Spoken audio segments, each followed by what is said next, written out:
Dharmo Rakshati Rakshita. Those who protect their dharma are protected by it. Now, this is a very well-known phrase from Mahabharata. Yet, how can dharma be protected? Those who are supposed to protect it have no perception of a threat to it. This is where the Hindu society finds itself today.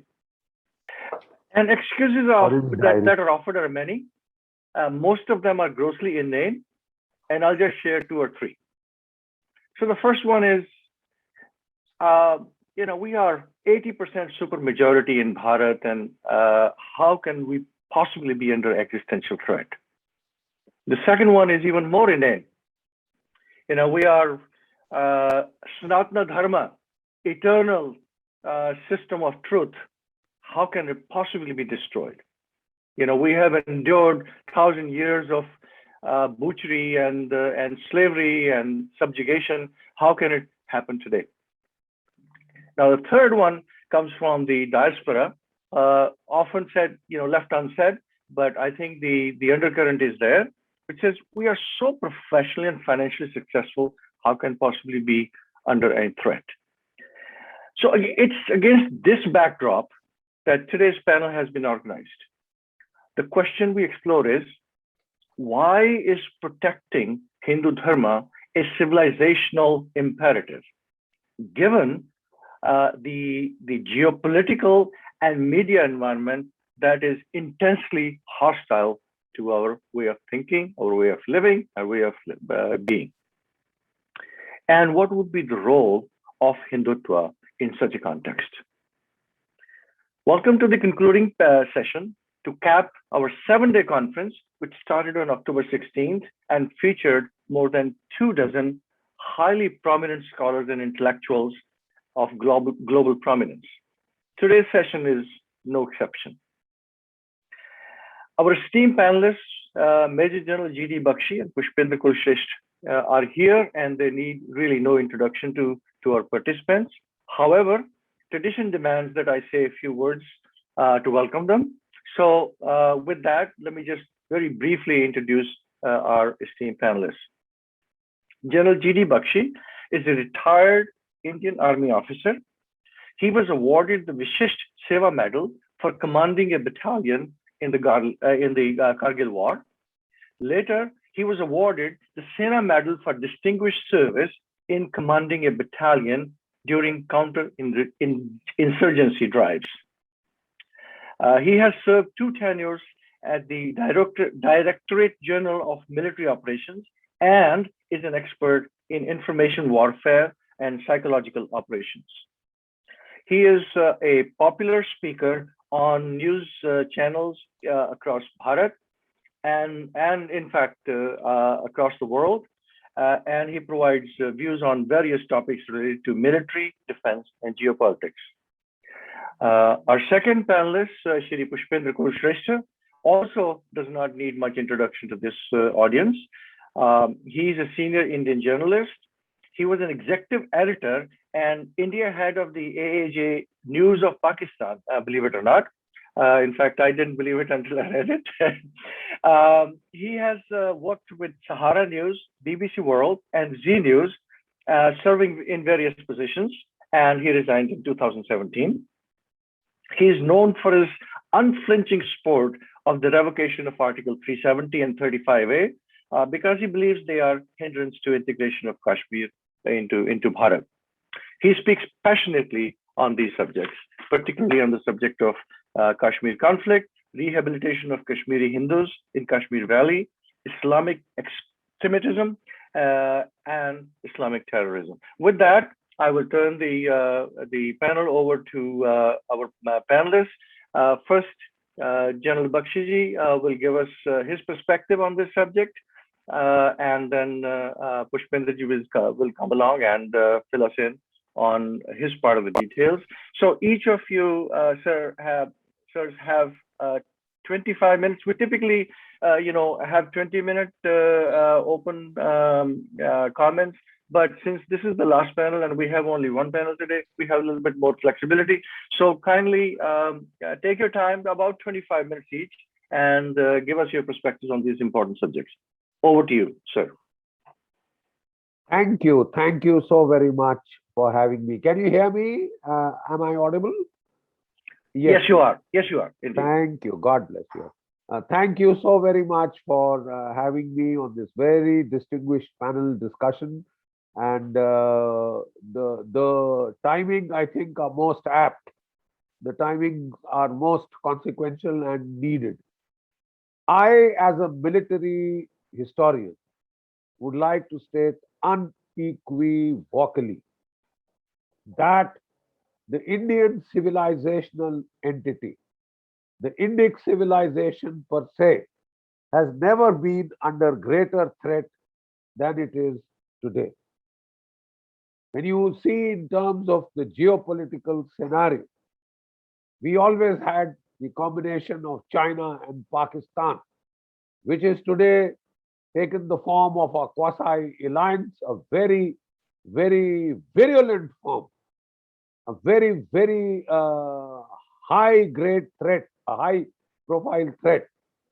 China has gone out of the way to build up Pakistan as a bulwark against India, as something that can, as a nation that can keep India tied down to the apron strings of South Asia, not let it assume any higher or greater or bigger role, right?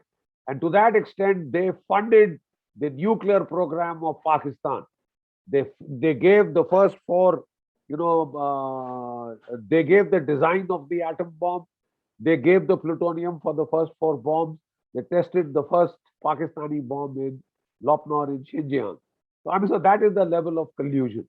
Today, this collusion has reached level next.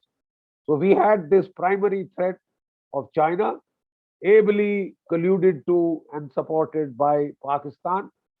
Today, Pakistan, China, that combination has overthrown the legitimately elected government of Afghanistan. They have imposed the Taliban, which is a drug mafia, which is a crime syndicate and a narco terror mafia of the worst kind. So today you have the threat from the Taliban. Then there is the escalating threat from Turkey. Here is a country dreaming of a caliphate. They are trying to send 3,000 Syrian fighters into Jammu and Kashmir. The Turks are dreaming of taking over the Bagram air base in Afghanistan, and from there stationing their F-16s to intervene in India-Pakistan, India-China conflicts. You never had a greater, higher profile of threat than you have today. Internally, we've had the Maoists. We have mollycoddled the Maoists. We refuse to wipe them out. Sri Lanka wiped out the LTTE. The Chinese wiped out the Tibetan guerrillas, Khampa guerrillas. They have finished, crushed the Uzbek rebellion. They finished Hong Kong. But we want to, on Gandhian principles and live and let live principles, and human rights is far more important than the survival of the state, it seems. And we have been mollycoddling the communists. We've not used military force against them. We've only used the police and the paramilitary forces, and it sputters on from decade after decade, and it will keep going on. Then we have the jihadis, the homegrown and the external varieties, and a whole lot of other non-state actors very keen to dismantle India. So this is the geopolitical component of that assault on the Indic civilization. And like I said, the threat has never been higher. Yet we have a very strange resurgence of Gandhianism. This government came up with the best of intentions and to undo the damage which had been inflicted by 10 years of UPA, where we had absolutely gone to seed as far as our defense modernization was concerned. They started off well, but now somewhere down the line, there seems to be a sudden loss of will. I can't quite fathom why. And once again, we are back to the Gandhian attitude of let's play cricket, let's have talks between the NSAs, and let's give Pakistan a ceasefire. In February, believe it or not, it needs to be part of the Believe It or Not Ripley series. We gave a ceasefire to Pakistan in February this year. And in so doing, we gave Pakistan a free hand to impose the Taliban in Afghanistan. Free hand. Take away all the troops of 11 Corps, which are generally supposed to be deployed opposite POK, etc. Use 3 battalions SSG, 3 battalions Northern Light Infantry, 4 artillery regiments, 1 tank regiment, helicopters, air power, etc. You can take it all away and use it against Afghanistan. And they have conquered Afghanistan. Now they have turned on us. Last 2 years, they were just doing, resupply by drones. Now they are coming across the line of control. They are trying in a major way to infiltrate arms, ammunition, men, material. You see, to up the ante in Jammu and Kashmir, but the ceasefire must continue. Why? We had come to a very clear modus vivendi that you harm us and we will give it back to you across the line of control, across the international border. Uri surgical strike, Balakot air strike, and Pakistan had been taught a salutary lesson. 22 months it kept quiet while the Article 370 was removed, 35A was thrown out into the dustbin. Pakistan just made pro forma noises because it was deadly scared. Then China got worried that Pakistan is losing its sting as far as containing India is concerned. So they did the incursion in Ladakh in 2020 to tell Pakistan, "Arey main hu na, tum kari chalo. Why have you stopped the proxy war? Keep fingering India. We will see that India doesn't react." And very strangely, now we are finding that India is not reacting the way we had started reacting. There's been no Uri. There have been about 9 civilians killed, 11 armed forces personnel killed. I mean, they didn't even cancel the cricket match. You forget everything else. They didn't abrogate the ceasefire. The Gandhian era seems to be coming back in full swing. And this is, I think, rather ill time. Very ill time, because this is the time we have to be in absolute emergent mode. We are facing a crisis. So, as if all this was not enough, we have Joe Biden now, in the United States. And Joe Biden, when he was the vice president, he had gone to Pakistan and they gave him their highest national civilian honor. And since then, he's been so besotted with Pakistan that, Pakistan can do no wrong. There are a handful of Pakistani advisors in the American administration, and they are swinging policies around. Pakistan has just been helped to conquer Afghanistan, a disgraceful performance. Pakistan stabbed America in the back, but it doesn't seem to matter. Stabbed America in the back. And America has never looked, more weak in front of the world. They made a laughing stock out of that disorganized military disgrace of a withdrawal from Afghanistan, and all because of the trust in Pakistan, trust in the Taliban, and Doha became ID fixe, etc., etc. Anyway, all those are other things. Now we find, with the return of the Democrats, a return of pressure on India not to retaliate against Pakistan. You remember, after 26/11, the Congress was not allowed to do a thing to Pakistan. So they are fighting our war against the Taliban. They are helping us with lines of communication through Quetta and Peshawar. You don't dare disturb them. And that's it. We obeyed. It's only with Modi government, when it came, it started giving it back. And that had a salutary lesson, brought down the levels of terror, and we were able to cleanly do away with Article 370 and the rest of it. So we are now back to that old familiar pressure to which, I don't know, we seem to be caving in. Very inexplicably. India is a big power. You are a mighty country. We can't be pushed around. The simple fact is that now there is a orchestrated, geopolitical pressure. There is information warfare pressure. there is psychological warfare pressure, cyber warfare pressure. 45 universities in the United States get together to kind of have a seminar dismantling Hindutva, a very thinly disguised attack on the Hindu religion per se. The Samuel Huntington discourse of the clash of civilization is on, and instead of taking on the Cynic civilization, the Chinese civilization, really, like Donald Trump was doing, we are the softest target is Hindutva. You see, and India bashing is now seems to be becoming a favorite pastime in the universities in the United States. And that goes at variance with the geopolitical logic, the scenario logic.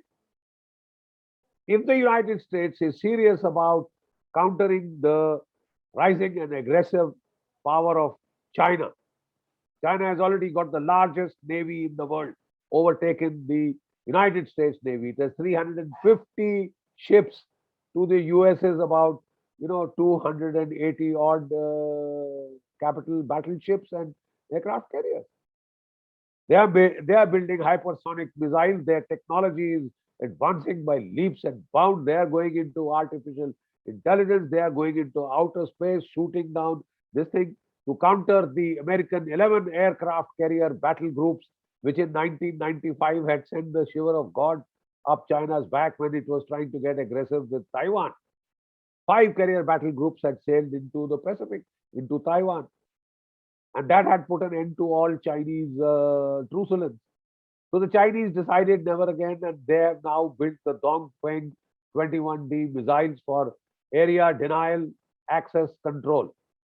You see, anti-access area denial strategies by which they'll try and hit the American aircraft carriers as they come 2,000-3,000 kilometers away with their salvos of Dongfeng 21D missiles. So, I mean, all that is there. All that is there. The heat, very inexplicably, we've we've gone maximum to try and align ourselves with the United States because it makes eminent strategic sense. We want to counter China. United States want to counter China. Japan and Australia want to counter China. So we came up with the Quad. But the Quad is now being reduced to a talk shop. We are talking only of COVID and climate change in Quad, whereas they have the AUKUS now. The real military muscle is gone towards the AUKUS, and we are now being attacked. And this attack is not new. It has been a concerted American assault.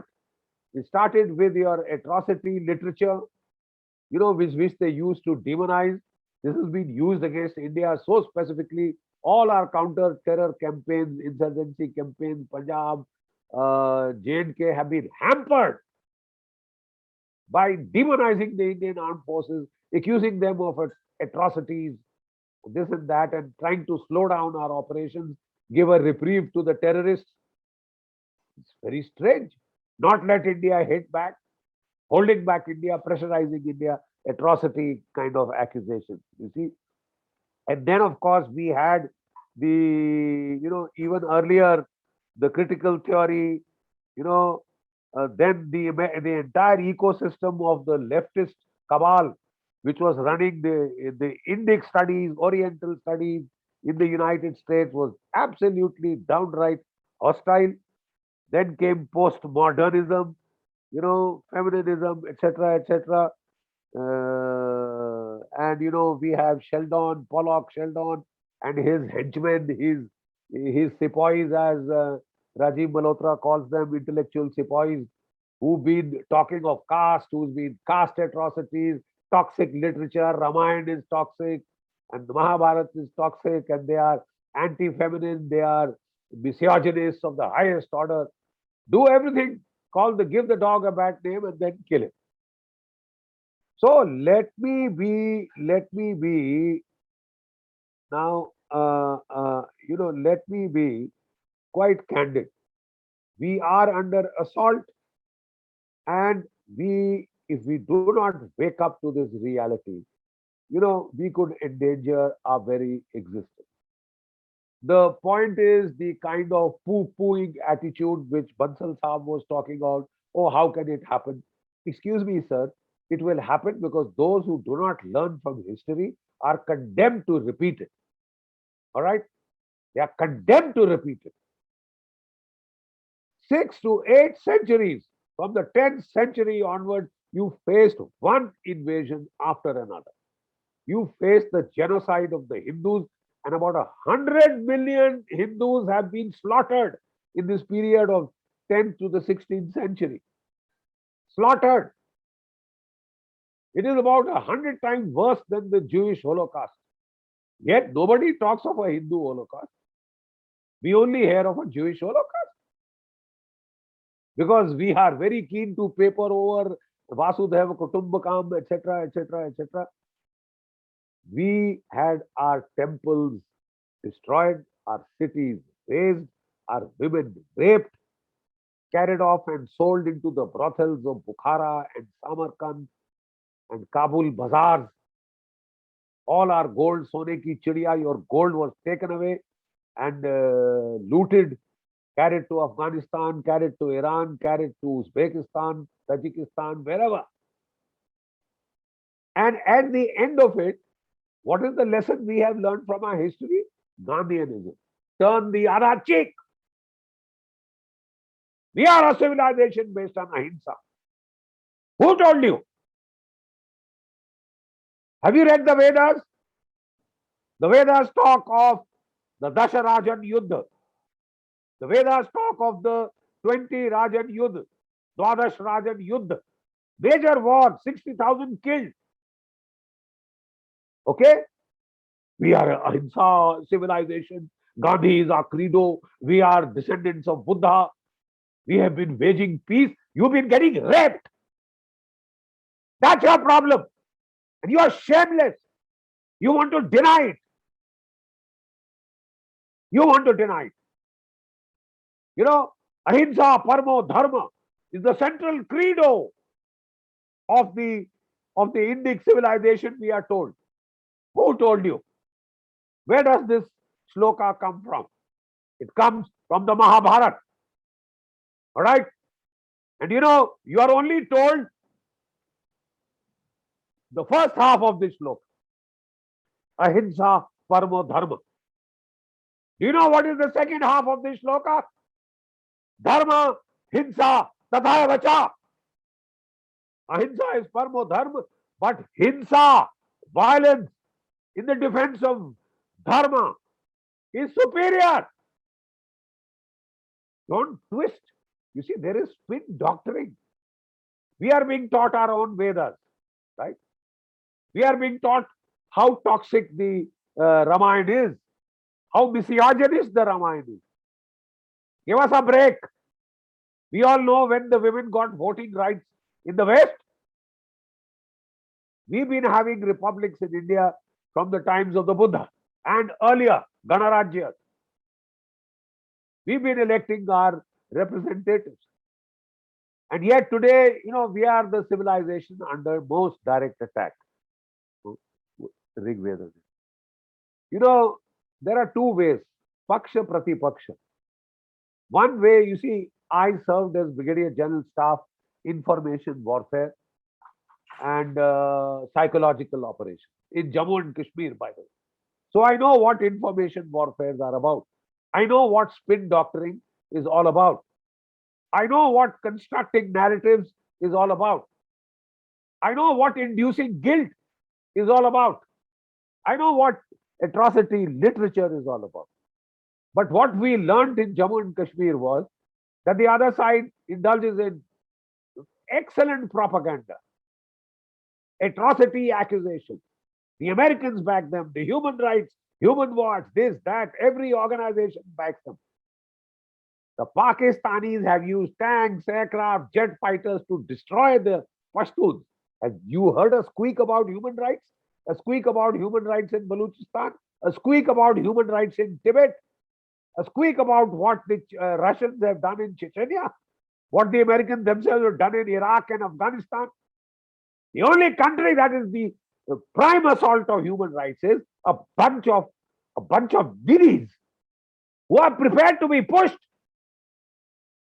We are the only guys who have to follow human rights. The rest, all armies are free to do as they please, free to use any weapon system. So what I'm trying to say is, if you don't learn from history, you will be condemned to repeat it. The British, before they left, they were very worried about 1857, the mutiny, the revolt. Not bloody mutiny, it was a revolt. Civilizational nightmare for the British. They never wanted that again. No wonder Nehru, Gandhi got such high media profile in the Raj. Was he ever touched in jail? Subhash Chandra Bose was tortured. Bhagat Singh and the rest were whipped, tortured, nails taken out, because they were enemies. Here is somebody who is a collaborator, whether wittingly, unwittingly. I'm sorry, but Gandhi was used to keep you peaceful so that there would be no revolt against the empire. And in that, Gandhi succeeded eminently. There was no revolt against the empire till Bose raised the INA and actually fought. But you buried the memory of Bose. You buried the memory of Bose.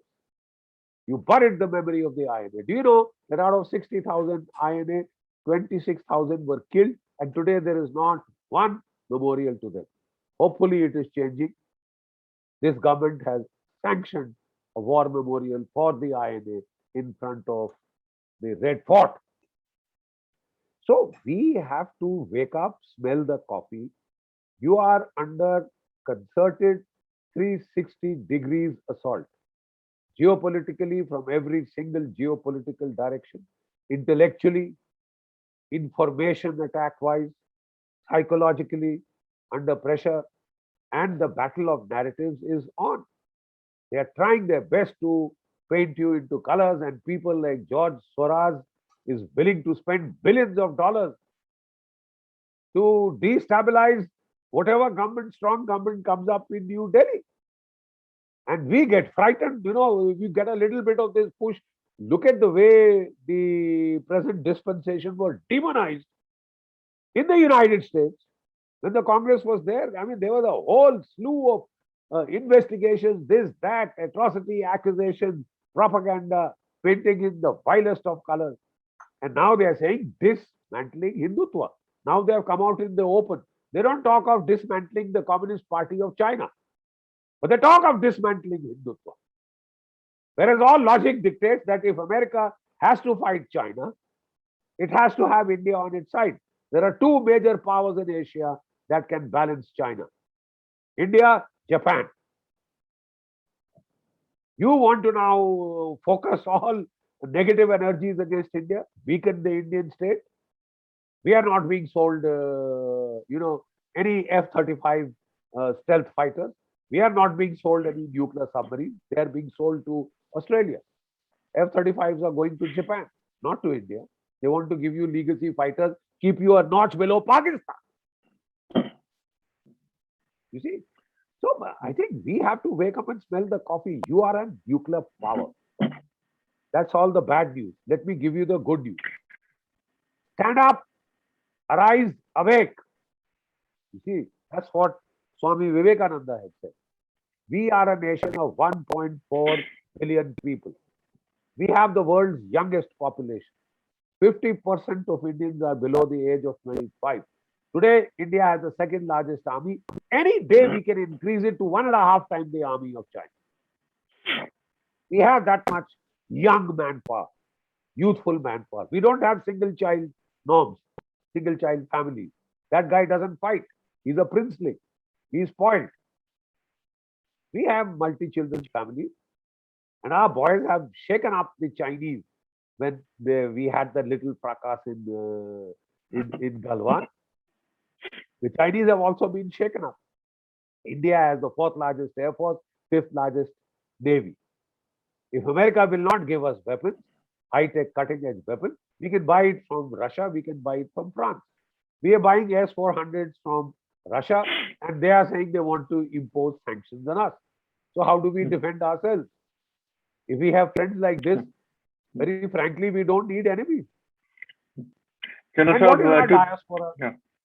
What Sorry, is our General, sir, diaspora? 3 minutes more to Yeah, conclude. yeah, Please, yeah. thank you. Yeah, I'm just about to conclude. So, thank you you. know, Thank as I was saying, I'd like to sum up by saying, never in your history of the Indic civilization, and especially in recent times, have you been under so much concerted pressure and threat.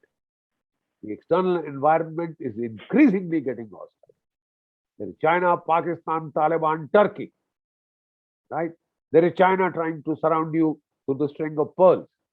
So that's from the external threat dimension. Internally, you have the Maoists, you have the jihadis, and you have a whole lot of people who are desperate to see India being splintered into little fragments, right? And then at the psychological level, you are under assault, information assault, informatic assault, cyber assault, psychological warfare assault. If you don't wake up and smell the coffee, we will be in serious trouble. Thank you very much. And I'm sure in the Q&A, we can take on the rest. Yeah, thank you, General Saab. Yeah, it's. I think if our audience did not wake up to some of the threats that the Hindu world, Hindu civilization is facing, then we have Pushpendra ji to help us along in that journey. So Pushpendra ji, with that, the floor is yours.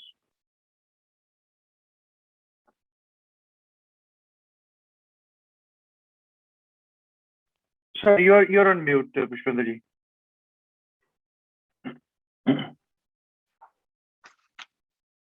आप सबका बहुत बहुत शुक्रिया। Hindu heritage month में Dharma civilization foundation, American Hindus against defamation, Vishwa Hindu परिषद America, जनाब जय बंसल साहब, जनाब अंकुर पटेल साहब, और जो मैं तीसरी तस्वीर देख पा रहा हूं, जनाब कल्याण विश्वनाथन साहब, आपने इतने इम्पोर्टेंट इश्यूज पर, सब्जेक्ट पर मुझे बोलने का मौका दिया, और खास तौर से मेरे गुरु, मैं अपने इस पूरी जर्नी में जो मैंने पत्रकारिता की 25 साल के बाद शुरू की है, उसमें दो ही मेरे गुरु हैं। एक मेजर जनरल GD बख्शी साहब जो हमारे सामने हैं, और दूसरे हैं कर्नल RSN सिंह। मैं अपनी बात शुरू करूं इसलिए क्योंकि आज अमेरिका में बहुत बड़ी ऑडियंस इसको देख रही है, सुन रही है। हम सब लोग GD बख्शी साहब को टेलीविजन पे बोलते हुए देखते हैं। बहुत सारे लोगों को पता है कि जनरल बख्शी साहब सिर्फ बोलते हैं, चिल्ला चिल्ला के बोलते हैं, अपनी बातों को रखते हैं, लेकिन क्योंकि जनरल बख्शी साहब जो काम कमरे के अंदर करते हैं, रातों रातों जग के करते हैं, उसकी चर्चा कम होती है इस देश में। लिहाजा मैं ये मानता हूं कि दोनों मेरे गुरुओं ने एक बहुत बड़ा काम किया है जिसके बारे में चर्चा ज्यादा होनी चाहिए, और खासतौर से यूएस में बैठे हुए लोगों को ज्यादा सुनना चाहिए और समझना चाहिए। जी, Pushpendra ji, sorry for interrupting. If you wouldn't mind switching to English, because some of our audience would not understand. I know, but my once you are talking on a dharma cannot be explained in English. Please, if you start explaining dharma in English, then you will call Rama, but there's no Rama. That is what I'm saying, sir. And I'm very conservative in it, because आप मुझसे धर्म की बात करेंगे, civilisation की बात करेंगे, हिंदू धर्म के खतरों की बात करेंगे, वो इंग्लिश में सॉल्व नहीं हो सकती। वो उतना ही बड़ा पाखंड और झूठ होगा जो गांधी जी ने बोला है। इसलिए मैं मानता हूं कि अपनी बात को अपनी भाषा में रखने से ज्यादा स्ट्रॉन्ग और पंच के साथ रखा जाता है। जिनको धर्म के बारे में समझना है वो हिंदू जरूर पढ़े, हिंदू को जरूर जाने, और हिंदी क्या होती है उनको समझ में आना चाहिए। इसलिए दो बड़ी काम किए हैं GD बख्शी साहब ने।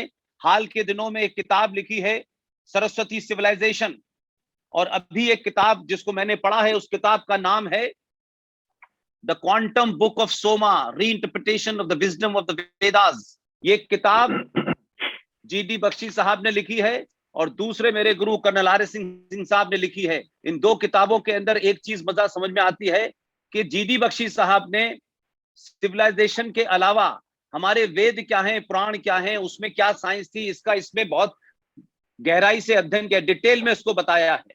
और इस तरीके की किताबें हमारे यहाँ आम लोग नहीं लिखते हैं, क्योंकि किताब लिखने से पहले ये सोचा जाता है कि किताब मार्केट में बिकेगी कैसे। इसलिए किताब का टॉपिक वो रखो जो बिकेगी। लेकिन जीडी बख्शी साहब ने चाहे सरस्वती सिविलाइजेशन की लिखी हो, चाहे किसने दी आजादी, गांधी और बोस, ये तमाम किताबें इसलिए नहीं लिखी कि इसको कितनी बिकेंगी, ये इसलिए लिखी कि भारत के सामने जो चुनौतियां हैं उसमें सीरियस लोग, जो लोग डिस्कशन करते हैं, डिबेट करते हैं, मीटिंग करते हैं, सेमिनार करते हैं, उनका ज्ञानवर्धन हो। इसीलिए आर.एस. सिंह साहब ने किताब लिखी नो द एंटी नेशनल।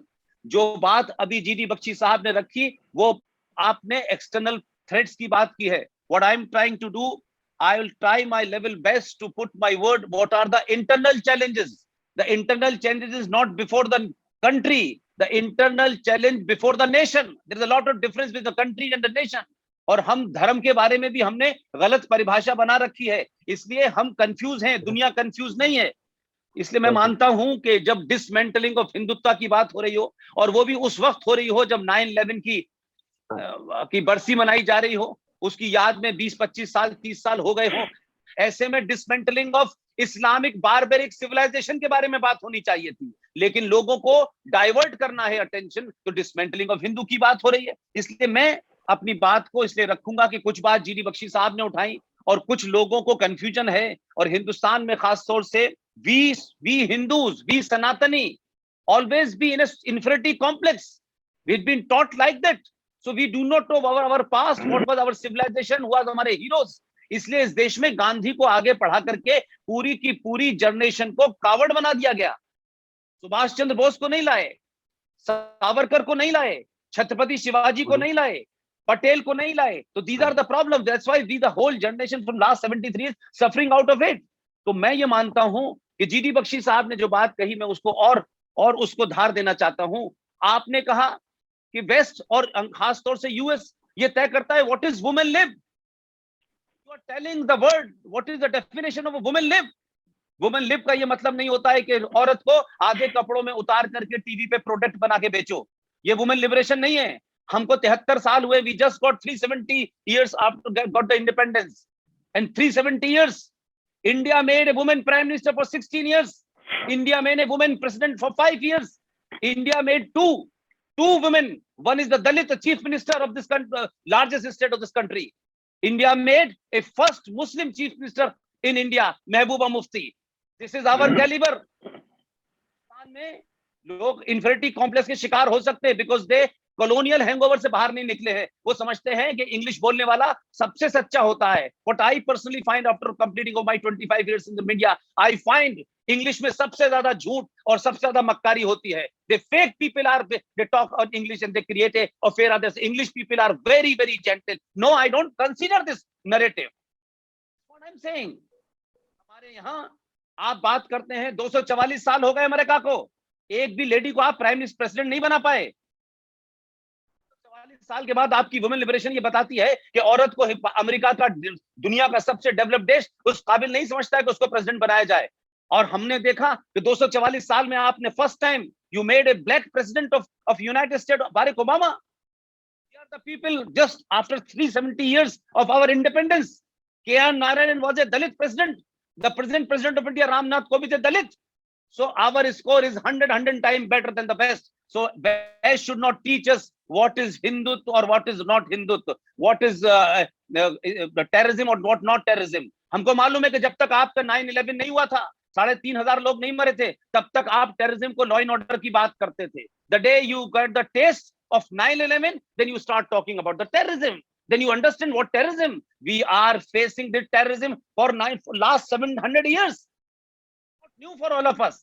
इसलिए मैं आपसे फिर कहूंगा कि जिस civilization के पास, civilization which we are talking called Sanatan, we have 4 Vedas, 6 Shastra, 18 Quran, 64 नीतियां, 108 Upanishad, rich much, so much of rich our past. In 73 years we were taught, मजारों पे जाओ, मुराद पूरी करो। मजारों पे सर पटकने से आपकी मुंह मांगी इनाम मिल जाएगा। ये नैरेटिव बनाया गया, ये एक नहीं, लगातार बनाए गए। ये फिल्म इंडस्ट्री ने बनाए, ये हमारे इंटेलेक्चुअल्स ने बनाए, ये हमारे पॉलिटिशियंस ने बनाए, और उस नैरेटिव पे पूरा देश चल रहा है। इसलिए मैं मानता हूं कि धर्म और मजहब को समझना चाहिए। का हिंदी में ट्रांसलेशन धर्म नहीं होता, duty. We are more focus on duty. जो अपने अधर्मी है या नहीं, जो अपने कर्तव्यों को, अपने अपने अपने दायित्वों को, अपनी ड्यूटीज को नहीं कर फुलफिल कर रहा है, हु इज दैट इज अधर्मी। के राजा का धर्म होता था, मजहब नहीं होता था। धर्म का मतलब है कि राजा अपनी ड्यूटी निभाए, अपनी प्रजा के प्रति उसकी क्या ड्यूटी है, एक माँ की बेटे के प्रति क्या है, एक पत्नी की पति के प्रति क्या है, that is called dharma. But we will taught that the dharma is the translation of religion. No, translation of religion in Hindi is panth, not religion. So अब हमारे यहाँ बहुत सारी बातें कही जा रही हैं, लेकिन मैं फिर एक बात कहता हूं कि जो आपने कहा कि व्हाट आर द चैलेंजेस की बात कही आपने, आपने कहा कि इसको कैसे प्रोटेक्ट किया जाए। इसको प्रोटेक्ट, इसको खतरा आउटर नहीं है, हिंदू सिविलाइजेशन को खतरा, हिंदू फेथ को और सनातन को खतरा न पाकिस्तान से है, न चाइना से है, न अमेरिका से है। No one can challenge us, dare to say that you are under attack. No, we are ourselves responsible for that. We become a joke because we following the Western history, we following the Western path of progress and development. No at all. यहाँ मनुष्य का अपनी आत्मा से law लगाने को ही विकास कहते हैं। सड़कें बनाने से देशों का विकास नहीं होता है। सड़कें बनती हैं, बिगड़ती हैं, एयरपोर्ट टूटते हैं, टूटते रहते हैं, रेलें बनती हैं, बिगड़ती हैं, वो नहीं महत्व होता है। लेकिन हम ये समझ बैठे हैं कि ये जो भौतिक है, ये जो मटेरियलिस्टिक विकास है, यही विकास है। नहीं, ये विकास नहीं है। जिस तरीके से भारत में मटेरियलिस्टिक विकास हुआ, मनुष्य का विकास समाप्त होता चला गया। और हम तमाम सारे लोग यही समझने लगे कि दिवाली, होली, पूजा करना, दिस इज, हम समझते हैं यही हिंदुत्व है। ये हिंदुत्व नहीं है। हिंदू एक टेरिटोरियल नोशन है, एक टेरिटरी का हिस्सा है। कंट्री, नेशन मेरी आस्थाओं से, मेरे फेथ से, मेरी सिविलाइजेशन से, मेरी परंपरा से, मेरी आस्थाओं से, उससे चलता है। नेशन को सोसाइटी चलाती है, समाज चलाता है। देश को सरकार चलाती है, न्यायपालिका चलाती है, पुलिस चलाती है। This one constitution is there. But राष्ट्र का कॉन्स्टिट्यूशन अनंत होता है। राष्ट्र नहीं पैदा होते, देश पैदा होते हैं। बड़ी बड़ी गलत कंफ्यूजन है इस चीजों के अंदर। इसलिए मैं अपनी बात को और आगे रखना चाहता हूं। मेरा सिर्फ इतना कहना है कि क्या सनातन को खतरा किसी से है? नहीं, सनातन को बाहर से खतरा नहीं है। सनातन को उन हिंदुओं से खतरा है जो पाखंडी हैं, जो हिंदुत्व को दुकान चला के बेचते हैं। वो आश्रमों में बेचें, वो किसी शक्लों में बेचें, अपने राम कथा में बेचें। वो लोग इस देश की आत्मा को नहीं बता रहे। वो इस देश में अलग अलग दुकानें खोलकर अपनी दुकानें चला रहे हैं हिंदुत्व के नाम पर। इसलिए जवान और यंग लड़का आज का वो कंफ्यूज है। वो देखता है कि कहाँ है हिंदुत्व, किस तरह का हिंदुत्व नजर आता है, किसको आप हिंदुत्व कहते हैं। इसलिए आज जब पूरी दुनिया में इस्लामिक बारबरिक आइडियोलॉजी के खिलाफ दुनिया को उठना चाहिए था, जिससे पूरी दुनिया को चैलेंज है, जिससे पूरी दुनिया की सिविलाइजेशन को चैलेंज है, हम उसकी बात नहीं कर रहे हैं, हिंदुत्व की बात कर रहे हैं कि हिंदुत्व जो है चैलेंज है। ये कौन लोग हैं जो ये नैरेटिव बना रहे हैं? इस नैरेटिव को तोड़ने के लिए अगर आप इस देश में देखें, 70 सालों में करीब, मेरा ख्याल है 50 से ऊपर की मेरी उम्र हो गई, मैंने नहीं देखा कि इस देश में 15-20 लोग, जिसमें GD Bakshi, colonel RS Singh, Sushil Pandit, Ankur Pathak, ये तमाम 10-15 लोग जो नैरेटिव क्रिएट कर रहे हैं, वो कोई नया नैरेटिव नहीं दे रहे। वो ये कह रहे हैं अपने अंदर की शक्ति को समझो, realize what you are, what you were, what your forefathers were. Think that India born in 1947, but Bharat पैदा होने की कोई डेट नहीं है। भारत एक सिविलाइजेशन है। भारत सत्य सनातन है, सत्य सनातन साइंस है। आज हमारे यहाँ कहते हैं ऑर्गेनिक खेती करिए। अरे हम तो ऑर्गेनिक खेती कर रहे थे। अंग्रेज आए, उन्होंने हमारे यहाँ यूरिया डाला और नील की खेती की। उन्होंने हमारी जमीनों के अंदर कुछ और बोया, इसलिए आज हमारी जमीनें खराब हो गई हैं। हमने कभी नहीं कहा किसी से, हम किसी दुनिया के किसी राष्ट्र के ऊपर चढ़ाई करने नहीं गए। हमने किसी को जीता नहीं। हमने तलवार की जोर पे किसी का मजहब, किसी का फेथ बदलवाया नहीं। हमने ये नहीं कहा कि अगर नहीं बदलोगे तो हम गर्दन काट देंगे। क्या वजह है कि हिंदुस्तान के एक साउथ के शहर कर्नाटक के अंदर चर्च के तमाम सारे लोग बाहर निकल के आ गए? अगर उनको लगता है कि ईसा मसीह की बात में बड़ा दम है और ईसा मसीह ने जो बात कही है is completely last word of a god, then why they are against the conversion bill in Karnataka? People are against conversion. religion start giving this that you change somebody's religion. Why? What is your problem? अगर आपके faith में जान होगी लोग अपने आप convert हो जाएंगे, लेकिन आप 10 रुपए का 5 रुपए का किसी की गरीबी, किसी की पुअरनेस, किसी की इलिटरेसी को आप एक्सप्लॉइट करके you want to change the religion. You are under threat. Is the Christianity or Islam under threat? That's why they are showing their ugly face. They were trying to create euphoria against a civilization which never killed anybody, which accept everybody in this world. Everybody from all quarters of the world, people came to India and settled here. Nobody said you change your faith. Nobody said you convert into Hindus. Nobody said. We have no single example in the world that Hindus are going that country or this country. The Graham stain coming from Australia. The population of Australia is just 2.25 crore. Coming to convert people of illiterate people and the poor people of India into Christianity. What kind of this civilization? They are giro, they are dacoits, they are looters, they are plunderers. They have nothing to give the world. They are just making this word a materialistic word, nothing more than that. इन्होंने भाई civilisation दी है. आप बता रहे हैं कि जब तक आपका प्रेसिडेंट वॉर ना करे तब तक वो सरवाइव नहीं कर पाता है. जब आप पीस की बात करते हैं तो प्रेसिडेंट जो है, चाहे वो फार्मा माफिया हो, चाहे ऑयल माफिया हो, चाहे वेपन माफिया हो, यही तीन चलाते हैं आपके यहाँ. तो जब तक इन तीन माफियाओं की बात मानते हैं तो वॉर होती है. बुश ने इतनी लंबी वॉर क्यों की? ट्रंप को हटाने की वजह क्या थी? इसने कोई वॉर नहीं की. He was the man who was did so many things. को उसकी कैपिटल दे दी, लेकिन ये बात नहीं होगी. लेकिन हमारे यहाँ भी इसी तरीके की लॉबी है. लिहाजा मैं ये मानता हूं कि जो बात जीडी बख्शी साहब ने कहा, 60,000 की सेना में से 26,000 सैनिक मर गए. 21 अक्टूबर 1943 को भारत को आजादी की घोषणा की. दुनिया के 9 देशों ने उसको रिकॉग्निशन दिया. That man is the first prime minister of the United Bharat. लेकिन उसको रिकॉग्नाइज नहीं किया, क्योंकि जो अंग्रेजों के गुलाम थे, जो उनके थे, उन्होंने सत्ता चलाई और ट्रांसफर ऑफ पावर के माध्यम से बापू को आगे किया, जिसके बारे में दुनिया सब जानती है, जिसके बारे में बी आर अम्बेडकर ने कहा कि Bapu was a fraud. I don't consider that he is the Mahatma. It's not I am saying it, the B R Ambedkar said. Gandhi did in his life. What kind of a example he put before the nation? लोगों की बात नहीं करते. इसलिए आज पिछले 7-8 साल से जो जनरल GD बख्शी कर रहे हैं, जो RS सिंह कर रहे हैं, जो सुशील पंडित कर रहे हैं, जो अंकुर कर रहे हैं, जो इसके अलावा नीरज अत्री कर रहे हैं, ये 50-60 लोग इस देश में सोशल मीडिया के माध्यम से जो नैरेटिव चेंज कर रहे हैं, लोगों को इससे प्रॉब्लम हो रही है.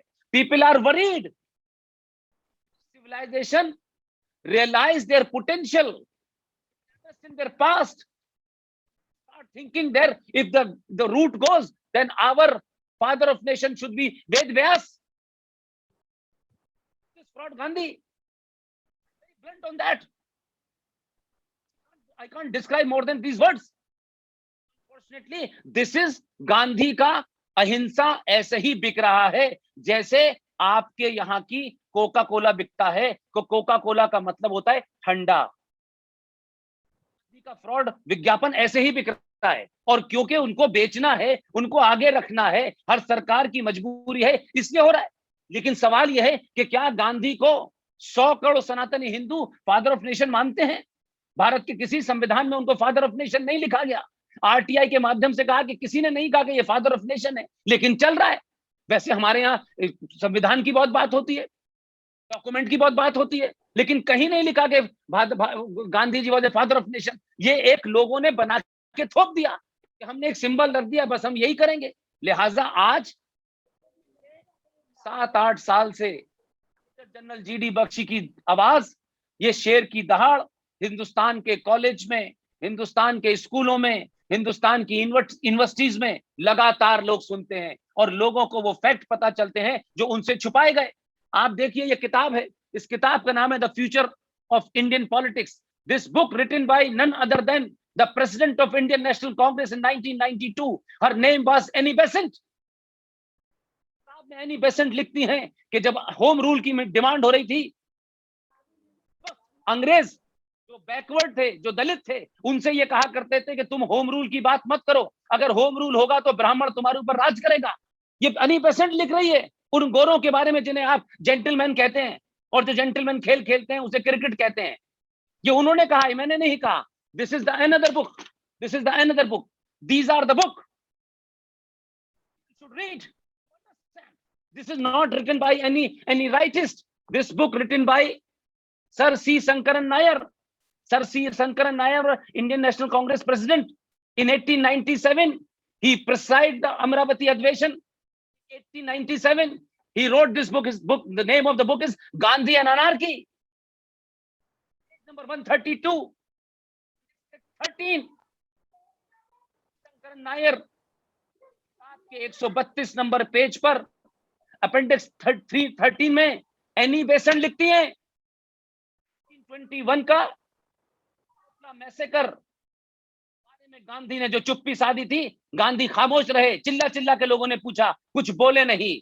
इसलिए ऐसा नहीं है कि किताबें नहीं थी, यही किताबें छुपाई गई थी, यही किताबें छुपा के अंदर रख दी गई थी ताकि जनरेशन को पता ना चले कि हमने सत्ता पे कैसे कब्जा किया है। लिहाजा आज मैं मानता हूं ना तो सनातन को कोई चैलेंज कर सकता है, न सनातन को कोई समाप्त कर सकता है। सनातन का अगर कोई सबसे बड़ा दुश्मन है तो वो अंदर है हमारे। सब टीचिंग थी, के जाने के बाद भी भारत के अंदर 80% गुरुकुल थे, लेकिन हमारे कॉलोनियल हैंगओवर ने और सत्ता पे जो बैठे उसी कॉलोनियल हैंगओवर के मानने वाले बैठे। Basically carry out the agenda which Macaulay left, producing servant, government servant. Classic है हमारे यहाँ यूपीएससी में कहते हैं लोग पब्लिक सर्वेंट कहते हैं हमारे यहाँ। जब सरकार में वो आ जाते हैं तो फिर गवर्नमेंट सर्वेंट होते हैं। वो कहते हैं ये पब्लिक सर्वेंट हैं, पब्लिक से वो गवर्नमेंट सर्वेंट कम बन गए, यहां तक भी ठीक है, लेकिन वो पब्लिक सर्वेंट कब पार्टी के सर्वेंट बन गए ये पता नहीं चलता है। Issues. So what I personally find, India facing the heaviest internal challenges. Whatever Sahab said, I am totally agree. But my worries is Bharat की पार्लियामेंट में बैठ करके दुश्मनों ने आपके देश की पार्लियामेंट को खरीद लिया। आपकी पार्लियामेंट में आपकी संस्कृति, आपकी आस्थाएं, आपकी परंपराएं, आपकी वेद, आपके पुराण, उपनिषद की इस देश की धरती को, भगवान मर्यादा पुरुषोत्तम राम की धरती को, श्री कृष्ण की धरती को भारत की पार्लियामेंट में इस्लामिक जिहादियों के सामने सरेंडर करके 2013 में वक्फ प्रॉपर्टी कानून बना दिया गया है। पूरे हिंदुस्तान के किसी एक नागरिक को नहीं पता है। जहां इन पॉलिटिकल पार्टीज हैं, हजारों हिंदुओं के ठेकेदार हैं, अमेरिका से लेके जर्मनी, जर्मनी से लेके फ्रांस और हिंदुस्तान में भी लोग मंदिर के लिए चंदा मांगने आते हैं, लेकिन ये नहीं बताते हैं कि हमारे कौन लोग थे जो 2013 के अंदर पार्लियामेंट में बैठे थे और वक्फ प्रॉपर्टी कानून पास हो गया, जिसके तहत भारत की पार्लियामेंट ने ये ताकत दे दी है मुसलमानों को, वो जिसकी चाहे प्रॉपर्टी, चाहे प्राइवेट हो, चाहे पब्लिक हो, चाहे ट्रस्ट की हो, चाहे मंदिर की हो, कहीं की भी जमीन पे कब्जा कर सकते हैं। उनके कब्जे को आप हाई कोर्ट में चैलेंज नहीं कर सकते। और इसी के तहत की एक ऑर्गेनाइजेशन, एक institution, archaeological survey of India के अंदर रहने वाला, दिल्ली का अंदर जहां आपका हर प्रेसिडेंट आता है और ताजमहल के सामने तस्वीर खिंचाता है, उस ताजमहल को वक्फ प्रॉपर्टी एक्ट के तहत बिना चैलेंज करे हिंदुस्तान के मुसलमानों की एक फ्रॉड नाम की संस्था वक्फ प्रॉपर्टी ने कब्जे में ले लिया है। हजारों लोगों के मकान दिल्ली में खाली कराए जा रहे हैं, हजारों लोगों को साउथ के अंदर मकान खाली कराए जा रहे हैं, क्योंकि भारत की पार्लियामेंट में एक कानून पास हो गया है वक्फ property act 2013।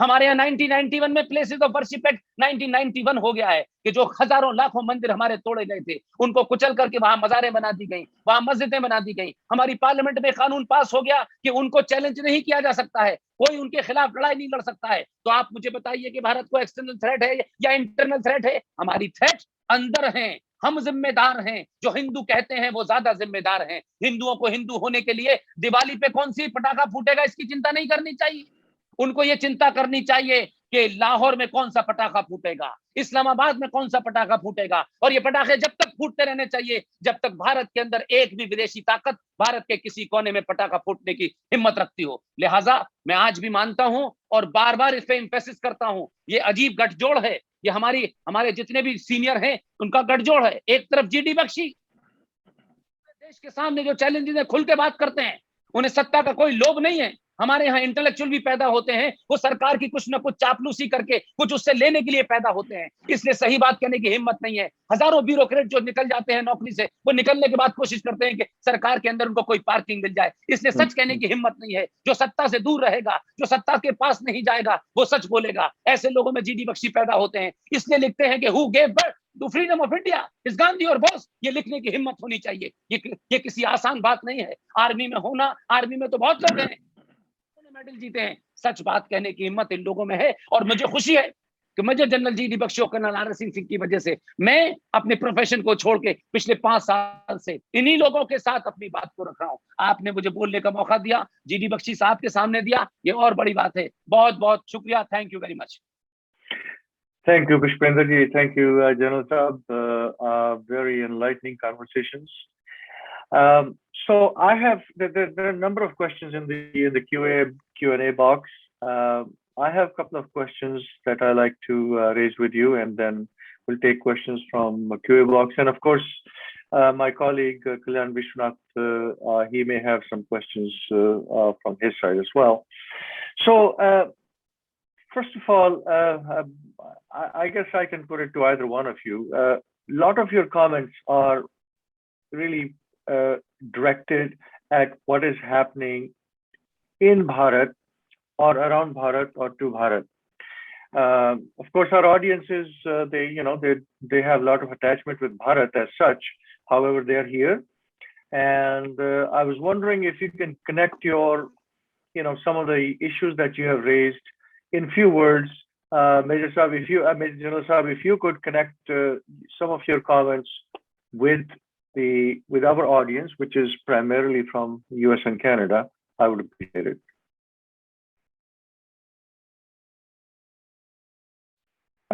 You're on mute, sir.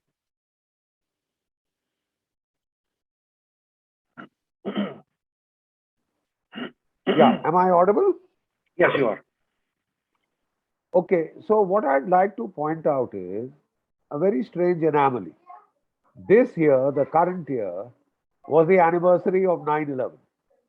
So I thought people would get together, the American population would get together and, condemn the atrocities, condemn the mass casualty terror strike, and condemn the ideology from which this arose. Islamism, Islamic extremism, jihadism. But instead of that, we had homilies on Islamophobia. Let's not get Islamophobic. The problem is not Islam. The problem is not the extremist outlook in fringe Islamic groups or jihadi groups. The problem is Hindu phobia. I'm sorry. The problem is Hinduism. The problem is Hindu Talibanism. There is no actual Taliban out there. The only Taliban hanging around is in India. We have seen this manufactured narrative being peddled in our faces. I'm glad to see that there is a comeback. I wouldn't say that it has gone unchallenged. There is a comeback. But what the factor that Pushpendra ji was trying to point out was that the British imposed a set of narratives on India. They took charge of our history, our social studies. They took charge of our education system, destroyed the native system, the Gurukul system, imposed the Macaulay kind of a academic, Western-oriented studies. And one of the prime jobs was to create narratives that justified British rule in India. The aim was to fracture the Indian population along as many fault lines as possible, especially after 1857, when to their surprise and horror, the country came together to revolt against them. So they said, we'll see that it never again gets together. And they tried to identify every single fault line in the Indian body politic. The first fault line was caste. What he's trying to point out is, till today, have you been able to get rid of the caste fault line? In 1872, The British, I'll just tell you his name. He started the first caste-based census in India. Herbert Risley.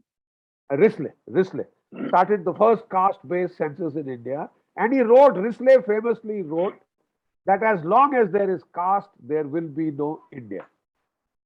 What Netaji Subhash Chandra Bose wanted was a complete dismantling of caste, a removal of caste. But what do we find in India today?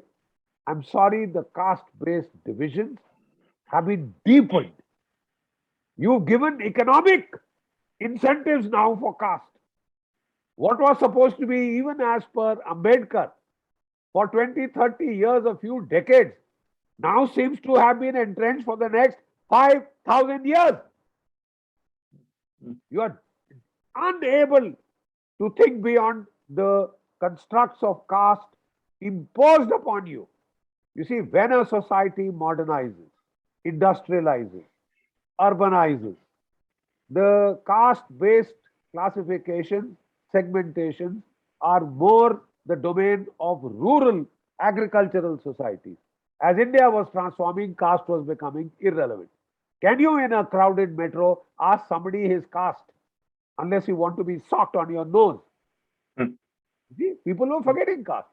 It is the British who brought back caste with a vengeance. Every commissionerate, collectorate was supposed to record your caste, varna, gotra. Every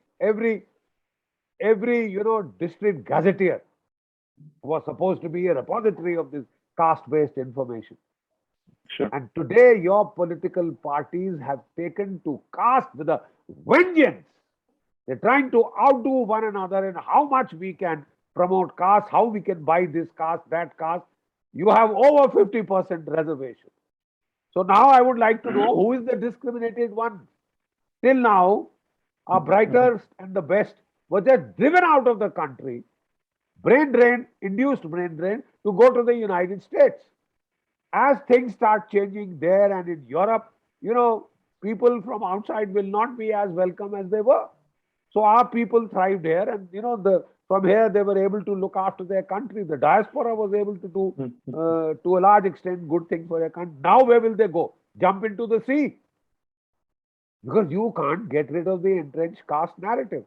You were told Aryan-Dravidian fault line. Genetic DNA analysis shows that the genes north and south of Vindhya are the same. Satellite evidence shows that there was actually a river called the Saraswati, which they call a myth. You call it the Indus Valley civilization. Satellite imagery shows you it was the Saraswati Valley civilization. You got the bloody name wrong. Sure. You said the Aryans came from outside because Macaulay, a clerk, said so. Sorry, not Macaulay. Max Miller. A clerk in the British East India Company said they came 1,500 years back of the earth calculation. As per the Bible, the earth started 5,000 years ago. So, working backwards, nothing can be older than this cradle of the Western civilization in the Middle East. So quite obviously, it has to be around 1,500. Excuse me, sir. Rakhi Giri, I have been there. It is the largest city on the banks of the Saraswati, part of the Harappan civilization. It has been carbon dated. You know what is the age? Carbon dating. Radio carbon dating. What is the age? 8,000 years for the upper layers, 9,500 years for the lower layers. The geographical context of the Harappan civilization and the Rig Veda is exactly the same. Right. And we have done adequate research to show that the Aryans did not come from outside. When a major river dries out, we are all talking of global warming. The Saraswati was a river 4,500 kilometers long, 6 to 8 kilometers wide, dried out. So when a river is drying out, when a civilization is dying, will people come from outside? Or will they go from the banks of a dying river and get on to the east and the west in search of water? Sure. Out of India theory, the Aryan invasion theory is poppycock. the primary rationale for Absolutely. that Aryan invasion theory was you came from outside, you are invaders, we came from outside, we are invaders, chor chor musere bhai. You are a thief, so am I a thief. So what? What are you Right. complaining about? Sure. What are you complaining about? The pity, sir, is what Pushpendra was trying to tell you was that 75 years after independence, sir, and 7 years after our present right-wing Hindutva government, right? We haven't been able to change our history books. Sure. I'm not asking of this saffronization of education, sir. Sure. I'm saying, can you please base it on empirical, scientific methodologies? Did Max Muller have access to satellite imagery? Did Max Muller have access to DNA mapping? Did Max Muller have access to radiocarbon dating, isotope dating? Did Max Muller have access to a whole lot of other fields of hydrographical studies, knowledge, etc., Sure. which have Sure. now come in? Yet, Sure. the problem, sir, is his word is law. Try and change one word Correct. from your history books. The left liberal historians will lynch you. Mhm. I think what we were trying to do was connect your comments about Bharat to the diaspora, and I think the point you're trying to make is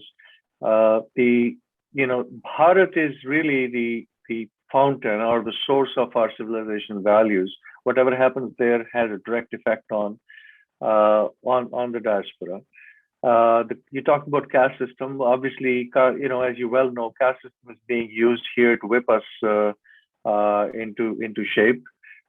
It's being used as a way, as a tool of Hindu dvesha. So yeah, things that happen in Bharat, all your comments that apply to Bharat also apply to the Hindu diaspora, whether in the U.S., Canada, or elsewhere. So I think that's thank you for that. One question, the other question I had was, and maybe Pushpendraji can answer this, and that is, you made a good point that there are a number of people like Bakshi Saab, yourself, Sushil Pandit, Atriji, and some of the others who are trying to counter the narrative that has been prevailing about Hindus, Hindutva, and so on and so forth, and are trying to put forth our own narrative. My question here, these are obviously very welcome signs. The question is the message sticking? Is the message big enough? Is the message actually sticking? Are enough people listening to it and buying into it? So Pushpendraji, if you wouldn't mind giving us your perspective on that. You're on mute, sir. One thing is very important, which Bakshi Saab said regarding the caste. But I think this caste system was this social setup, not our religious setup. So it's been used as that a Brahmin family will give a Brahmin birth and he will become a Brahmin because he took birth in some Brahmin family or Kshatriya family. I do not know. Bakshi Saab himself is in army. जो army में चला गया वो छत्री हो गया. Sure. हो गई. By action, not by birth. Yeah, that's what I'm saying. The Parshuram, the only Brahmin Bhagwan, उनका famous quote है, जन्म जायते शूद्र, मनुष्य से शूद्र होता है, मनुष्य पैदा शूद्र होता है, अपने कर्म से ब्राह्मण ठाकुर सब कुछ बनता है. That is what I'm saying. This Hindustan, this Bharat is a कर्म भूमि. लोगों को उनके काम से पहचान मिलती है. हमारे यहाँ आर्मी में मल्हार रेजिमेंट है, उसमें बहुत से दलित हैं, ओबीसी हैं, यादव हैं. The moment that person gone to particular work, he become छत्री. जो पढ़ गया, जिसके पास ज्ञान प्राप्त हो गया, वो ब्राह्मण हो गया. तो एक तो ये वाली बात थी. दूसरी बात जो आपका सवाल था, जरा मुझे दोबारा से बताएं, जरा से मैं हल्का से मिस कर गया. So my question was that there are of course speakers like Bakshi Saab yourself. Yes. Got up. You said. देखिए, इसकी सबसे बड़ी मिसाल ये है, जो बार बार मैंने कहा कि आज आप सेमिनार कर रहे हैं।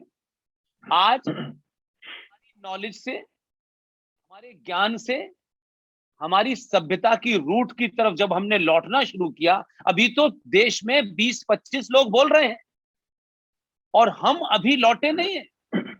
ये 100 करोड़ सनातनी हिंदू का अगर 1% भी अपने रूट्स, आचार्य चाणक्य और चंद्रगुप्त के दौर को याद कर लेगा, मर्यादा पुरुषोत्तम राम की मर्यादा को याद करेगा और मर्यादा पुरुषोत्तम राम की इस बात को भी याद रखेगा कि जब उन्हें वनवास हुआ, में भर के कपड़े नहीं लेके गए, पैसा नहीं लेके गए, अपने शरीर पे एक कपड़ा था और धनुष बाण लेके गए।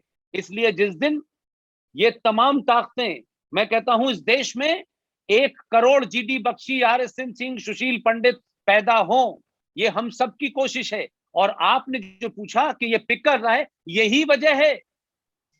11 जिन ताकतों ने कराया, जिस रिलीजियस इस्लामिक आइडियोलॉजी ने कराई, लोग उसकी चर्चा नहीं कर रहे, लोग हिंदू डिसमेंटल की बात कर रहे हैं। अभी तो देश में 20-25 लोगों ने बोलना शुरू किया है।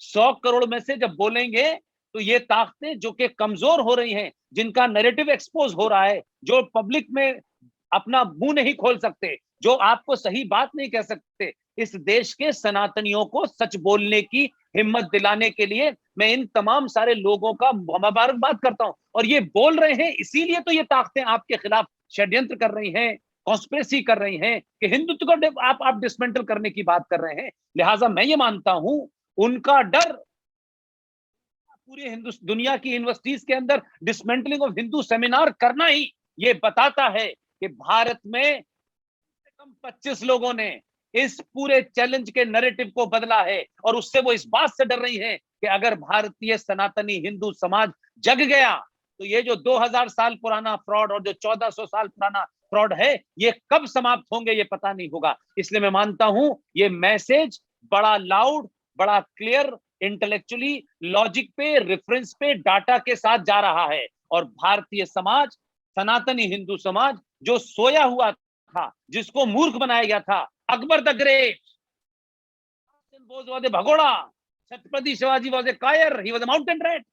जैसे जैसे लोगों के इनके पुरुषार्थ का पता चल रहा है, दुनिया आपसे चिंता में है कि अगर ये जाग गए तो हमने जो पूरी दुनिया में फ्रॉड फैलाया था वो टूट जाएगा। लिहाजा ये पहली निशानी है कि भारत का हिंदू सनातनी समाज अपने होने पे, अपने पूर्वजों पे, अपने संस्कारों पे, अपनी आस्थाओं पे, उन सब के ऊपर थोड़ा सा यकीन करना उसने शुरू किया है। इसलिए लोग हमें इंटॉलरेंट कह रहे हैं। हम इंटॉलरेंट कभी नहीं हुए, हम इंटॉलरेंट हैं। हाँ, मैं मानता हूं हिंदू इंटॉलरेंट है। हिंदू इंटॉलरेंट है इस बात के खिलाफ कि अगर आप हमारी संस्कृति को तोड़ेंगे तो हम आपको बर्दाश्त नहीं करेंगे, आप हमारी आस्थाओं को चोट पहुंचाएंगे, हम इंटॉलरेंट हैं। ये कैसा मजाक है? भारत की सेना को बॉर्डर पे खड़ा करके आप कहें कि सेना इंटॉलरेंट होनी चाहिए, तो इसका मतलब है पाकिस्तान का फौजी गोली चलाए तो हमें टॉलरेंट होना चाहिए, गोली ना चलाए हम। पुलिस अगर गुंडे के खिलाफ, मर्डर के खिलाफ, रेपिस्ट के खिलाफ इंटॉलरेंट हो तो क्या करेगी? तो हमारे यहाँ गलत नैरेटिव बनाया जा रहा है। इन तमाम लोगों की कोशिशों से, इनकी किताबों के जरिए से, मैं फिर किताब के नाम दिखाना चाहता हूं, फिर बताना चाहता हूं, ये जीडी बख्शी साहब उन लोगों में से नहीं है जो किताब लिखे और किताब को बेचे भी। जिम्मेदारी है, मेरे और जूनियर दोस्तों की जिम्मेदारी है कि हम इनकी किताब को बार बार दुनिया को बताएं, लोगों को बताएं, पढ़ें। किताबें वो लोग पढ़ें जो चिल्ला नहीं सकते, किताबें वो लोग पढ़ें जो लिख नहीं सकते, लेकिन जो चिल्ला रहे हैं, जो लिख रहे हैं, जो बोल रहे हैं, जो कुछ नहीं कर सकते, कम से कम उनके साथ खड़े हो जाएं। जो दुनिया में रात दिन, सुबह शाम, टेलीविजन पे, चौराहों पे, पुलियों पे, राष्ट्रपति भवन के सामने, इंडिया गेट के सामने जा जाके चिल्ला रहे हैं, इनकी किताबों को पढ़ें। आपको घर बैठे बैठे वो नैरेटिव बन जाएगा जिसके लिए आपको रातों रात जगना ना पड़े। इन लोगों ने अपनी कई रातों को काली रातें की हैं, तब आपके लिए वो निकाल के लाए हैं कि दुनिया में इनकी किताब पढ़ने के बाद आपको कोई आर्गुमेंट से चैलेंज नहीं कर सकता। लिहाजा आपका सवाल यही है कि भारत बदल रहा है। मैं कह रहा हूं सरकारें कुछ भी कर लें, इस सैलाब को नहीं रोक सकती, ये पार्टियां इस सैलाब को नहीं रोक सकती। पार्टियां बनती हैं, बिगड़ती हैं, संगठन टूटते हैं, बनते हैं, बिगड़ते हैं, राष्ट्र नहीं टूटता है। भारत कई बार टूटा है, भारत देश का टुकड़ा है, एक जमीन है, एक टेरिटोरियल बॉडी है, वो कई बार टूटा है, लेकिन राष्ट्र अभी भी नहीं टूटा। यही वजह है कि आप अमेरिका में बैठ करके भारत के समय के अनुसार रात के 10 बजने में 10 मिनट है, आपको हिंदुत्व की चिंता है, सनातन की चिंता है। किसी को अमेरिका में है, किसी को ऑस्ट्रेलिया में है, किसी को नॉर्वे में है, किसी को रशिया में है। ये चिंता ही भारत राष्ट्र है और यही भारत राष्ट्र है। इसलिए भारत राष्ट्र को समाप्त करने वाली ताकतें कभी खत्म नहीं हो सकती। भारत वैसा ही अनंत है जैसे सनातन इस यूनिवर्स के साथ पैदा हुआ है, इस यूनिवर्स के साथ समाप्त होगा। न सनातन पैदा हुआ है, न सनातन मरेगा। 1400 साल पहले कोई पैदा हुआ है, उस पैदा होने वाले का कोई प्रॉफिट भी पैदा हुआ है, उसकी भी जन्म तिथि है, उसके मरने की जन्म तिथि है। प्रकृति का नियम है, जो पैदा हुआ है वो समाप्त होता है, जो पैदा नहीं हुआ है वो अनंत है, अनंत काल तक रहेगा। इसलिए चिंता की बात नहीं है। चिंता की बात इतनी है कि हमने अपने युवाओं को पैसा कमाने की मशीन बनाया है, हमने अपने युवाओं को सनातन की बात नहीं बताई है, हमने उनको एक मटेरियलिस्टिक जिंदगी के अंदर डाला है। हमें सोचना है कि हमें आज के लिए जीना है या करोड़ों सालों के लिए जीना है। यही मेरा जवाब है आपके सवाल। Thank you so much, Pushpendra ji. Thank you so much, Jano Saab. So I take it that what you see as this dismantle global Hindutva and these various other narratives, they really are actually a good sign in the sense that it's making some people terribly nervous that Hindu voice is finally catching on. So in a perverse way, we probably should welcome more DGH and its daughters and sons. So with that, thank you again to both of you for spending your valuable time with us. And I would now invite my colleague Kalyanji. He wants to spend a few minutes talking about the journey we have taken over the last several weeks. So with that, Kalyanji, over to you. Yeah, thank you. Actually, if General Bakshi ji is here, I'd like to ask him a question. Please, yeah, sure. Bakshi ji, you made the remark that despite the government of Narendra Modi being in power for several years now, the effort to change the narrative within the educational environments in India, in terms of a concerted effort to create some sort of a research program in rewriting history accurately, that is based on evidence, etc., has not really taken hold in India. And I mean, there are many causes for that, obviously. But if I would ask you, what is your diagnosis of why that there is so much inertia in this area, even though I'm quite sure there are people who understand the importance of it, the significance of it, and so on.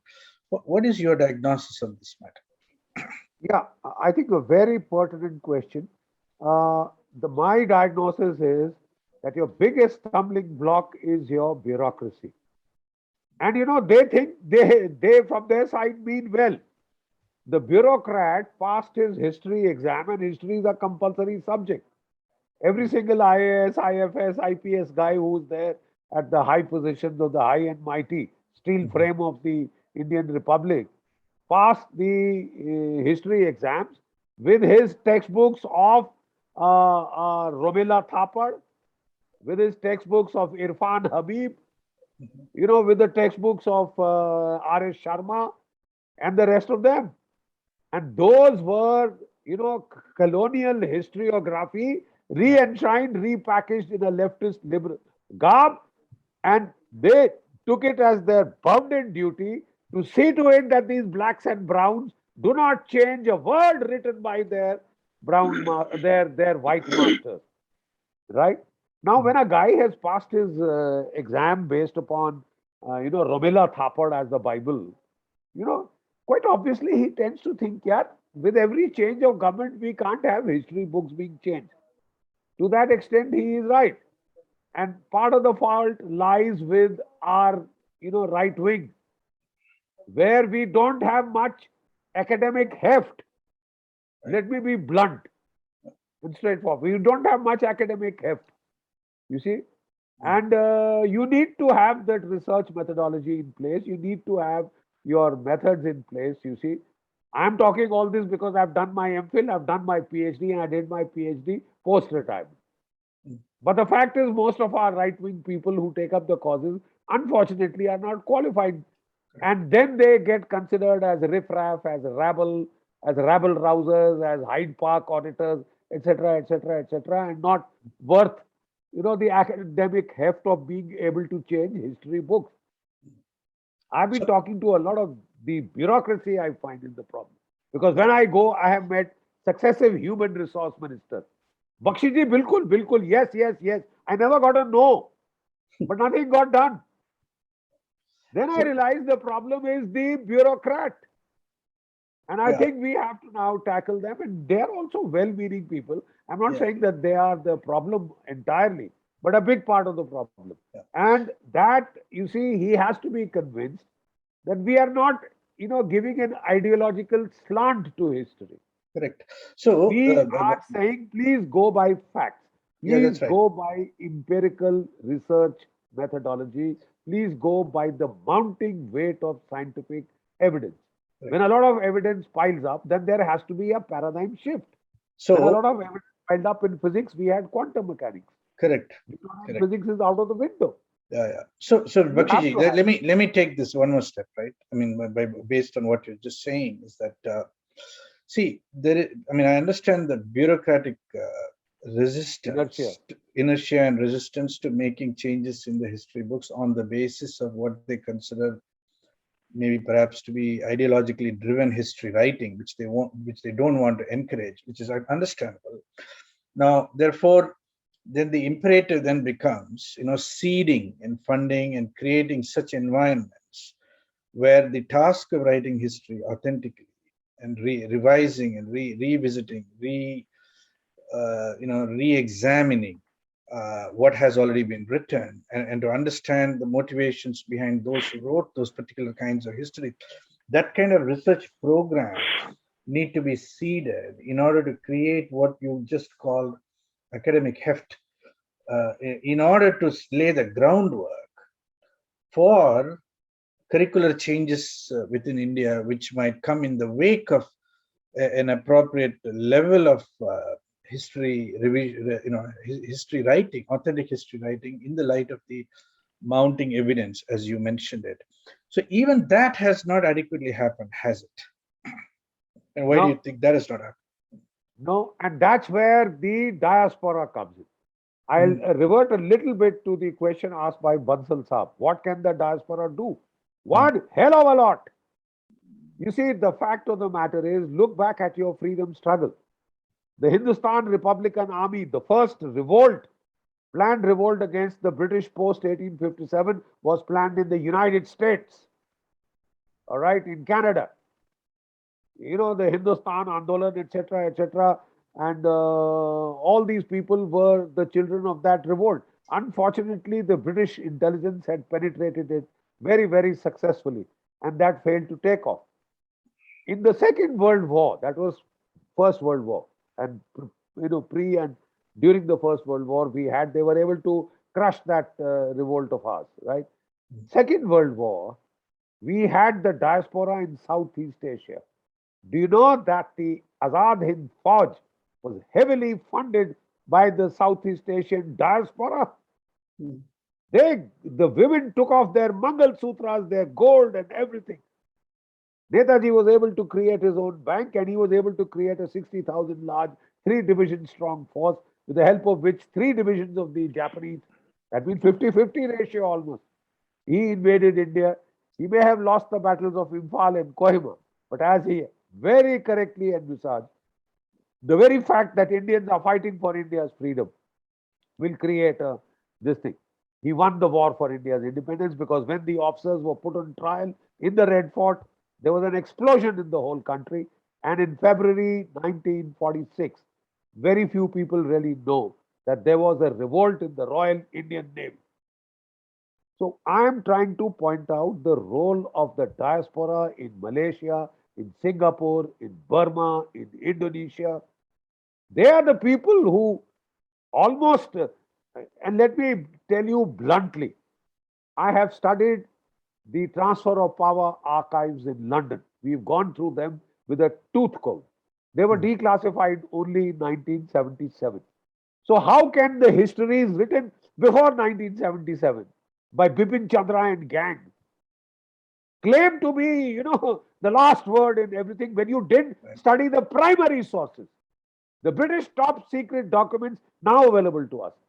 And if anybody who just knows the Queen's English studies them. And I have in my book, Bose or Gandhi, Who Made India Free, I have not cited those documents. I have photocopied them and added them verbatim to that book. Please read. Mm. Please read what Field Marshal Wavell said. Please read what Field Marshal Auchinleck, the Commander-in-Chief India, said. Please read what Patrick Lawrence said. And you know what they said? Gandhi is nothing. Mm. He did nothing for us. The worry was this. There were 2.5 million Indian soldiers being demobilized at the end of the Second World War. Had they revolted, it would have all been over. And that revolt had started. So they ran. 45, they won the Second World War. 47, sir, they were out. Because it is in writing, it is in black and white. Let us get out while we can in a semblance of order. It may be too late. But what you did was you foisted a bloody narrative which suited the Gora, because the Gora wanted to go in a blaze of glory. They didn't hand over power to Netaji or to the INA. They handed it over to the biggest quislings and collaborators. Okay? Biggest quislings and collaborators.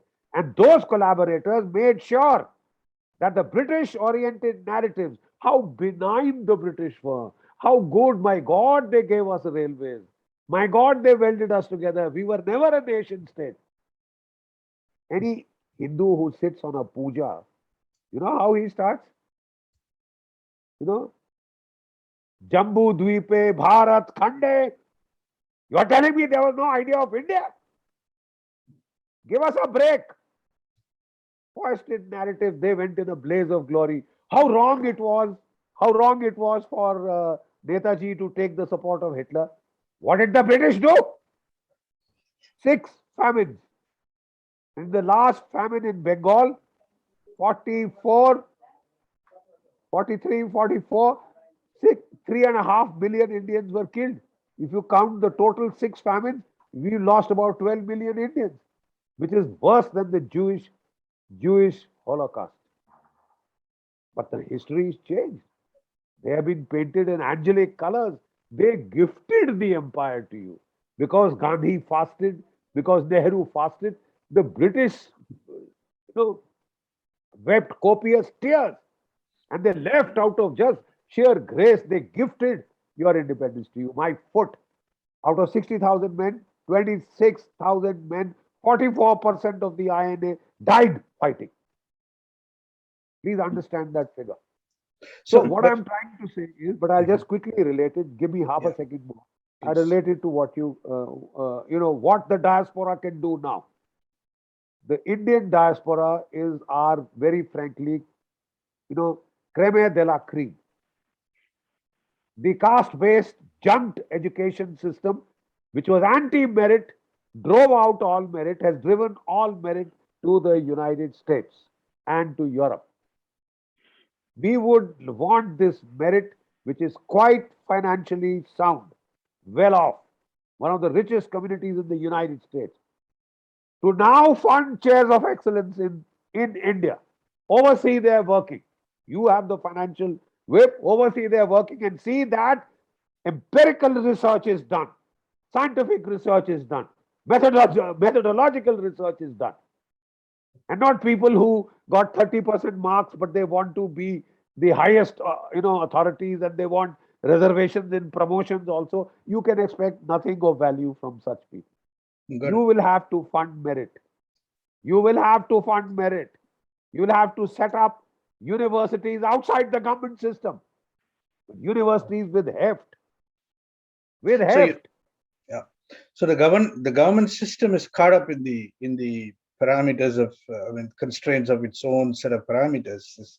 Even if what you're saying is, even if it sponsors research in history and an effort to go back and revisit history, what you're saying is it'll be done by people who are going to follow the same old line and will not really contest anything. This is what you're saying. It seems to me.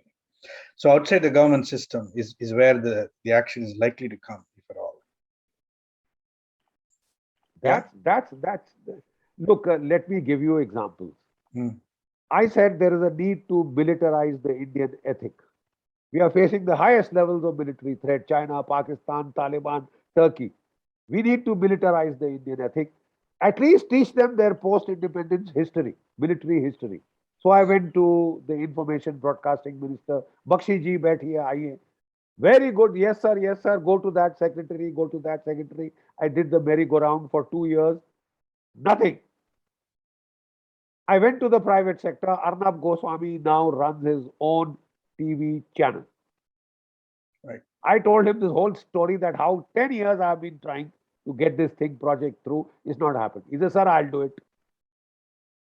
Next weekend onwards, every week for the next 6 weekends, we are going to have 1 hour long documentaries on the 47-48 war, the weekend after that 62 war, the weekend after that 65 war. Then I hope you know that the 50th anniversary of the Bangladesh War of Liberation is coming. Yeah. This is the war, sir, in which in 13 days you broke a country into two. In any other country in the world, in Russia, had it happened in America, they would have had 100 Hollywood movies. You have about two, and the rest of them should not even be talked about. They're so pathetic. But our private sector is shaping up. Our private sector is coming up. And that's where quality is. Thank God, as of now, there are no reservations there. They want them. They want to destroy that also. My only submission is you will have no place where you can push Indian merit out now except into the sea or suicide. Now, Wonderful. those of you who are here, you have to see that you will have to mount another freedom struggle. Thank you. Thank you, Bakshi Sahab. I think those are some encouraging words, on the Indian media. So that's wonderful. Kalyanji, I think in the interest of time, maybe we need to close out on this topic and maybe give a little brief on the journey. Yeah. If you don't mind. Yeah, terrific. So, first of all, let me extend my very warm gratitude to Major General GD Bakshi ji and Pushpendra Kulshrestha ji.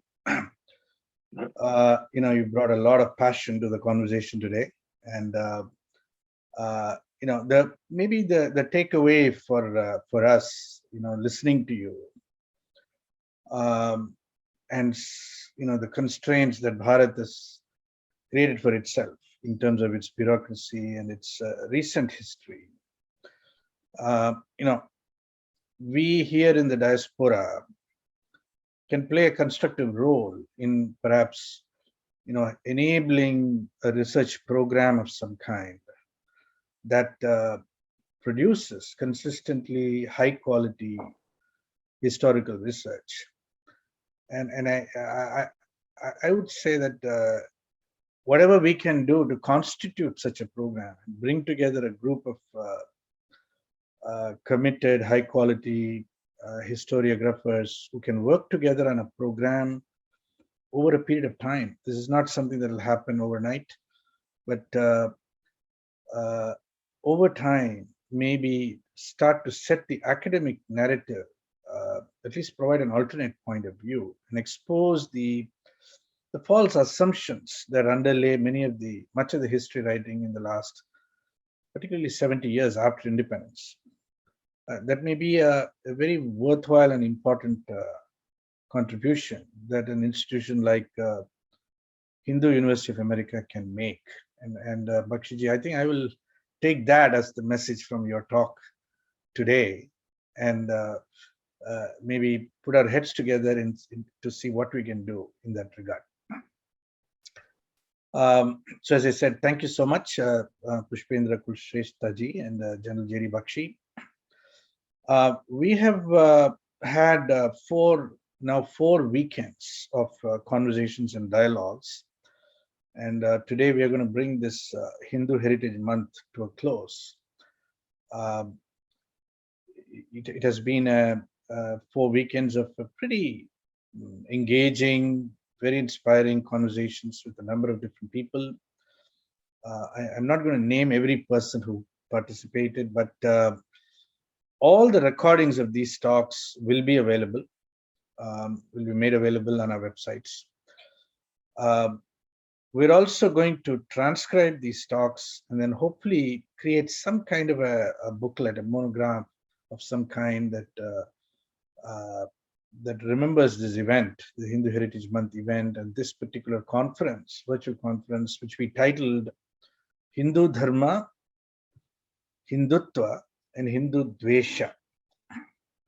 And this conference, this booklet, hopefully, will be an important contribution to the conversation about Hindu Dharma, and